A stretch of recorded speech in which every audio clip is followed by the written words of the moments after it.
Before we start this video, I'd like to say that I saw only 10% of my viewers all time are subscribed. Remember that it doesn't cost you anything to subscribe, and it really helps me out. Plus, when you look through your subscriptions a year later, you can always unsubscribe.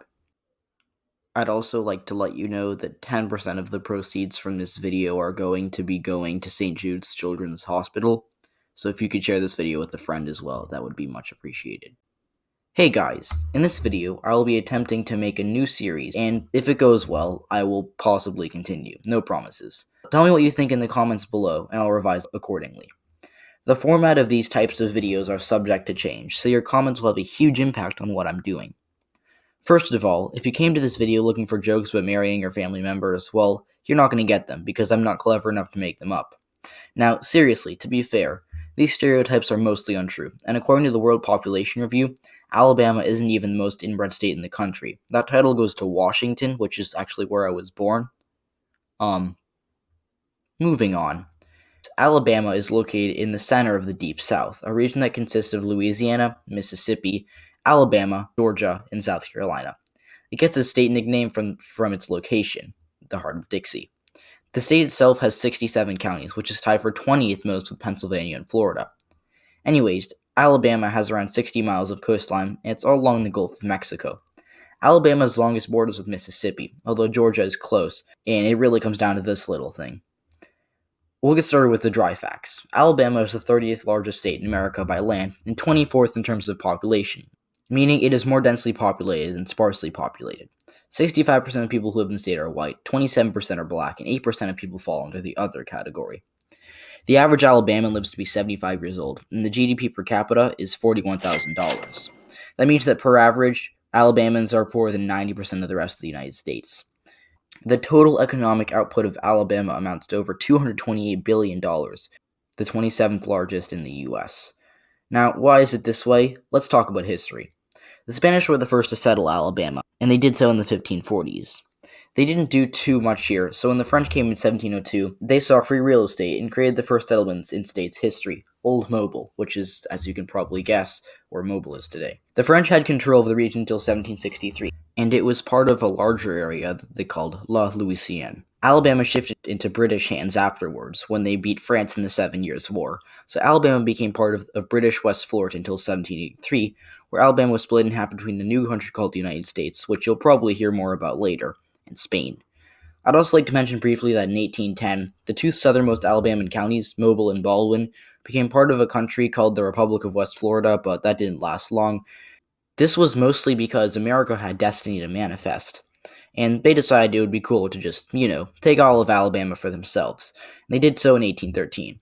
But it wasn't until December 14th, 1819 that Alabama was admitted as a state. Prior to that, they were part of the Mississippi Territory. They chose Cahaba, which is now a ghost town, to be the state's first capital, then moved it to Tuscaloosa, which is where the University of Alabama is. More on that later. Let's fast forward to 1860. Abraham Lincoln has just been elected president, and he scares the living daylights out of Southern slave owners due to his progressive stances on slavery. So on January 11th, 1861, Alabama secedes from the Union. At first, it was its own republic, but then they figured they'd join the Confederacy. Alabama contributed nearly half of its free white male population to the Confederacy's army, which was the most out of any state. However, after the Confederacy lost the Civil War, Alabama slave owners lost their slaves, and as a result, the state's economy crashed. This is because Alabama was reliant on cotton, and when they lost their slaves, there was nobody to work in the fields at first. In addition to this, a new constitution was written for the state. Notably, it abolished slavery, expanded women's rights, and created a public school system within the state. However, 6 years later, the Democrats, who were at the time the more conservative party until the party switched, but that's a long, complex story for another time, composed a new constitution that essentially rolled back the progress by the one created 6 years prior. Then, at the turn of the century, Jim Crow laws came into place, which segregated Alabama schools and made it harder for black people to vote, among other things. Even today, black people in Alabama suffer from the crushing financial and social effect that Jim Crow laws had on their grandparents. Injustice against African Americans continued, and in between 1865 and 1928, tens of thousands of blacks were arrested for no good reason and were forced to work on farms, where many of them died due to poor work conditions. By the 1960s, though, things were getting better, although very slowly, and Alabama, along with its southern counterparts, was desegregated. At the time, this was controversial. In fact, the governor at the time, George Wallace, literally stood in front of the door to the University of Alabama in Tuscaloosa. Tuscaloosa is the fifth largest city and is among the most influential. This is mostly due to it being the home of the University of Alabama, which is famous for its sports, particularly football. The Crimson Tide have won 18 national championships and consistently ranked really high. If you want to play in the NFL, chances are you've got your eye on Alabama. Another notable part of Alabama's history is the USS Alabama Battleship Memorial Park in Mobile, the southernmost big city in the state. I'll use this as a segue into geography. Anyways, the five largest cities in the state are Birmingham, Montgomery, Huntsville, Mobile, and Tuscaloosa. Birmingham, the largest city, is located at the north central part of the state and is home to over 212,000 people, 70% of which are black. This makes Birmingham one of the most African American cities in America. Birmingham is home to the state's busiest airport, and should you come through this airport, don't worry, there's plenty to do. You can visit the famous Birmingham Museum of Art, the McQueen Science Center, the Birmingham Zoo, or the Birmingham Civil Rights Institute. The second largest city, Montgomery, is the capital of the state. Montgomery has just under 200,000 residents and is rich with history. A little-known fact about the city is that it was originally the first capital of the Confederate States of America before it was moved to Richmond, Virginia.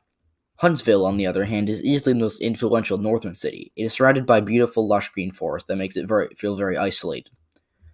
Huntsville actually was the new hot thing during the 1830s because of its railroad industries, but it's now known today for its air and space industries.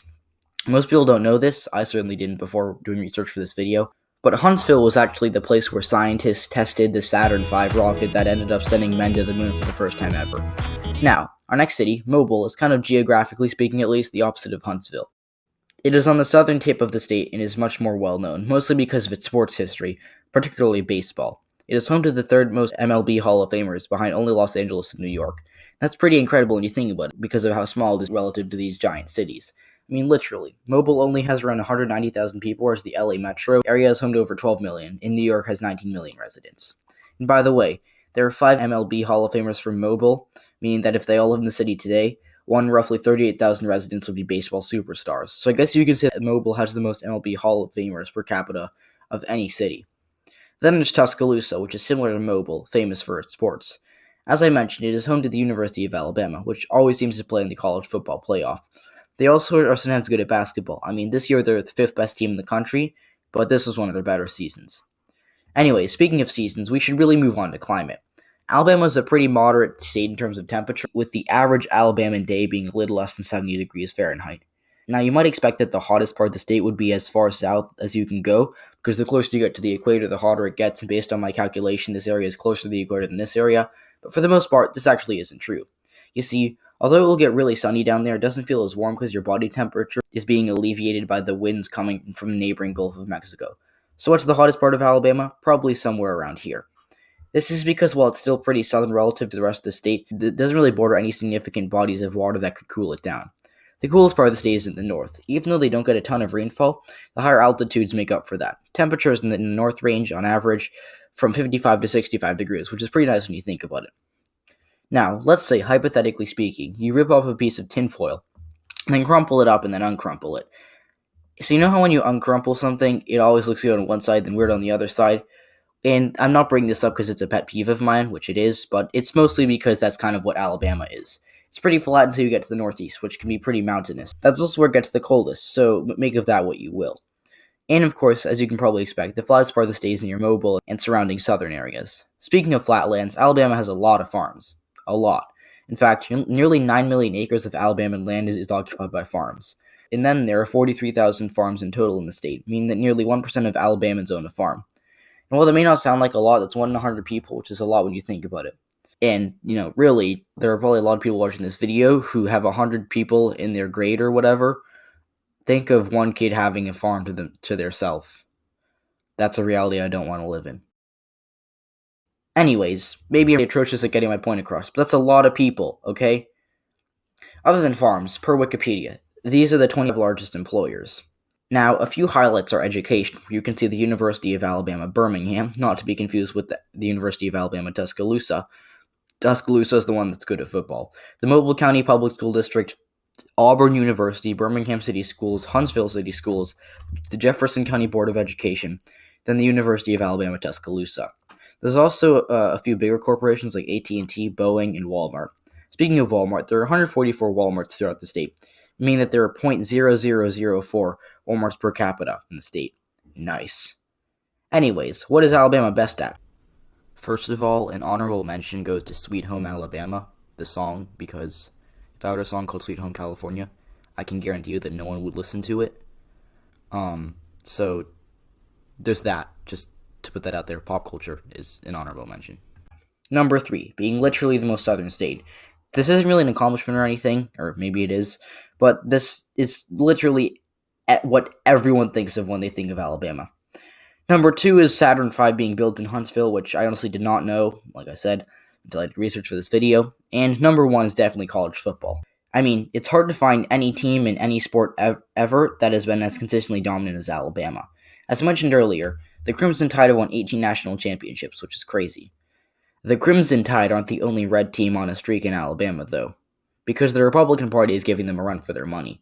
Republican presidential nominees have created Alabama in every election since 1980, and they've been consistently winning Senate and gubernatorial races. The one exception, the 2017 special Senate election. When Donald Trump picked incumbent Republican Senator Jeff Sessions to be his attorney general, he left a seat open, so there had to be a special election. At first, it looked like an easy win for Republicans. A year prior, Donald Trump had carried the state by nearly 30 points. So it would make sense that Republicans would hold the seat easily, right? Well, they ended up nominating a scandal-plagued Roy Moore, who had 9 women accuse him of sexually assaulting them, 2 of which were minors at the time of the incidents. These allegations came just a month away from the election, so when other notable Republicans like John McCain and Mitt Romney called on Moore to drop out, it was too late. The Republicans have to roll with Moore as their candidate. The Democrats and their candidate, Doug Jones, capitalized off of the allegations against Roy Moore, and a month later, he pulled off the impossible. He won a Senate race in Alabama as a Democrat. Now, before we even think about this representing a trend, just don't, because Jones lost re-election by over 20 points last November, and Donald Trump carried the state by 26. Anyways, that's basically all I have for this one. This took a very long time to put together, between me accidentally deleting my script twice, the filming, the editing, the filming again, and then editing, then having to upload to YouTube 3 times. I'm also hoping that I don't get copyrighted for any images or clips in this video, because then I wouldn't be able to monetize the video, which would suck. But if you enjoyed, leaving a like would really help me out, and so would subscribing if you aren't already. I'm trying to hit 5,000 by the end of June, so every subscriber counts. Thanks again, and have a great rest of your day.